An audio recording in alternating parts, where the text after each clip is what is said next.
फिर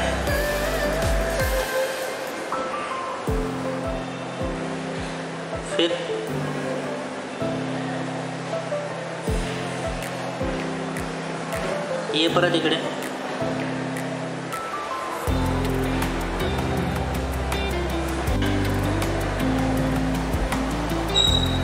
फिर चाल परत परत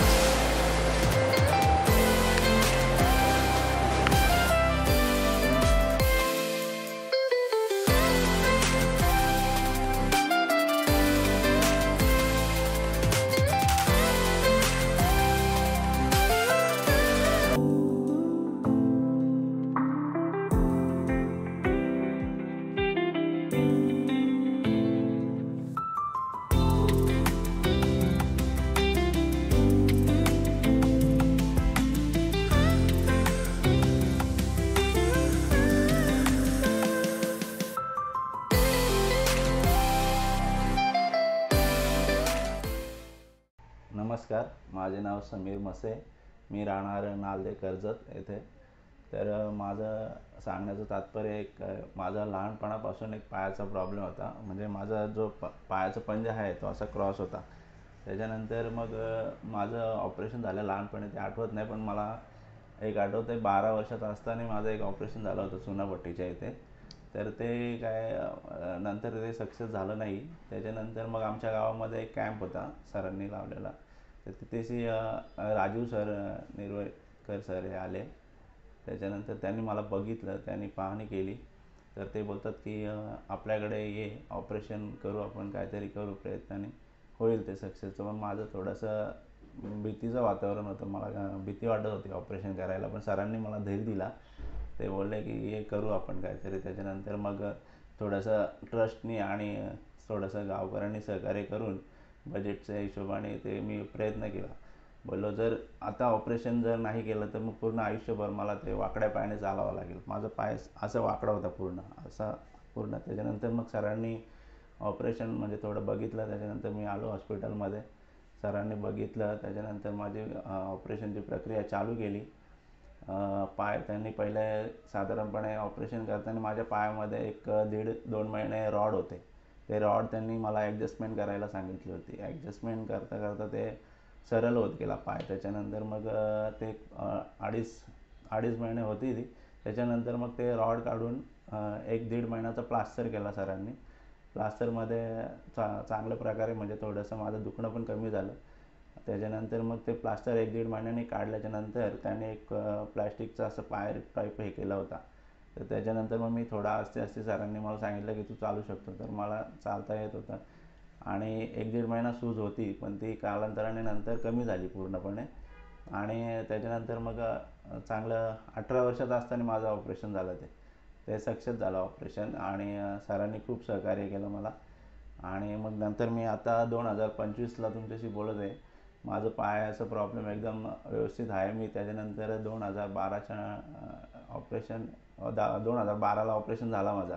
तर आता 13 वर्ष झाले. त्या 13 वर्षामध्ये मी ट्रॅकिंगची आवड होती माझी, ती पूर्ण करू शकतो. मी गाडी चालवतो, 2 व्हीलर चालवतो, 4 व्हीलर चालवतो. मी ट्रॅकिंगमध्ये तुम्हाला सांगतो, भीमाशंकर एक खांडसपासून 3.5 तास लागतात चालायला. तर ते मी नॉनस्टॉप चालत गेलो. परत तिथेशी एक अर्धा-1 तास विश्रांती करून परत खाली आलो होतो. त्याच्यानंतर परत रायगडला पण मी गेलो होतो. रायगडला मी कंटिन्यू तुम्हाला सांगतो ते राज्याभिषेक असताना गेलो होतो. फुल गर्दी होती. त्याच्यामध्ये साधारणपणे मी संध्याकाळी 6ला ट्रॅकिंग चालू केली होती. सकाळी 6ला पोचलो आणि परत 6ला अर्धा तास 1 तासाने आम्ही तिथून निघालो. तर दुपारी 3:30-4 वाजता खाली आलो. तर एवढं मी कंटिन्यू चाललो. त्याच्यानंतर त्र्यंबकेश्वरला पण गेलो होतो. तर हे मला सरांच्या मुलं साध्य झालं. कधी विचार केला होता की एवढा तू नाही, एवढं मला स्वप्नात पण नव्हतं. माझं ते स्वप्न जे आहे ते तुम्ही पूर्ण केलं अक्षरशः. तर त्याबद्दल मी तुमचं खूप आभारी आहे.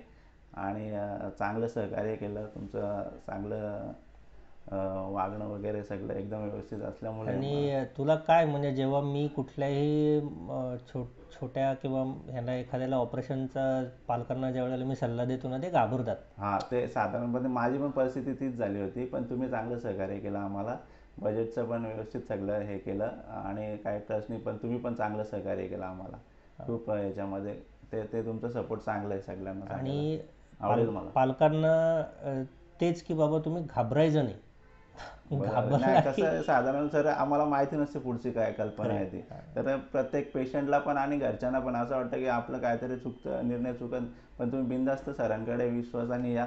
सर तुम्हाला चांगलं सहकार्य करतील, मला त्यांचा विश्वास आहे. आणि देवरूपच मी म्हणेल थोडक्यात. नाही नाही ते कसं आहे माहिती आहे का, आता मी मला काय लाज वाटायची किंवा काय वाटायचं ते वाकड्या पाहायचं ते मलाच माहिती आहे माझ्या मनाला. पण हे आता मी 4 लोकांकडे फिरू शकतो, चांगलं वाटतं मला थोडं. म्हणजे आता जर कोणाला तू तुझ्या पायाचा जुना फोटो दाखवला तर ते विश्वास नाही बसणार त्यांना कोणाला की एवढं पूर्ण एकदम असा वाकडा होता पूर्णपणे असा एकदम. आणि हा पाय असा सरळ करून असं झालंय आता तुम्ही बघू शकता पाय सरळ. Yes, excellent Sameer. आणि म्हणजे I am proud of you की तू तुझी आवड म्हणजे जे तुझं पॅशन आहे ते अरे बुलेट चालवणं. बुलेटची किक तुम्ही विचार करू शकता, बुलेटची किक खूप हार्ड असते. एक्झॅक्टली. पण मी मारतो बिंदास. आणि ट्रॅकिंगचं पण चांगलं. मी क्रिकेट पण खेळतो. अरे वा, पण खेळतो मी. म्हणजे पळायला सुद्धा काही प्रॉब्लेम करू शकतो मी. एक्सलंट. ते तुमच्यामुळे सिद्ध झालं सर. आता किती वय झालं तुझं? माझे वर आता 31. 31. आणि मुलगा? हा, एक मुलगा आहे छोटा. माझं लग्न झालं, एक मुलगा आहे मस्त. आणि त्याला काही प्रॉब्लेम नाही? त्याला काही प्रॉब्लेम नाही. बऱ्याचदा लोक हे पण घाबरतात की सर मला प्रॉब्लेम होता तर माझ्या मुलाला काही त्रास होईल. नाही, तो एकदम मस्त ठणठणीत आहे. Very good Sameer. All the best for your future. Continue with your good work. Thank you sir. खूप खूप आभार आहे. थँक्यू. ओके.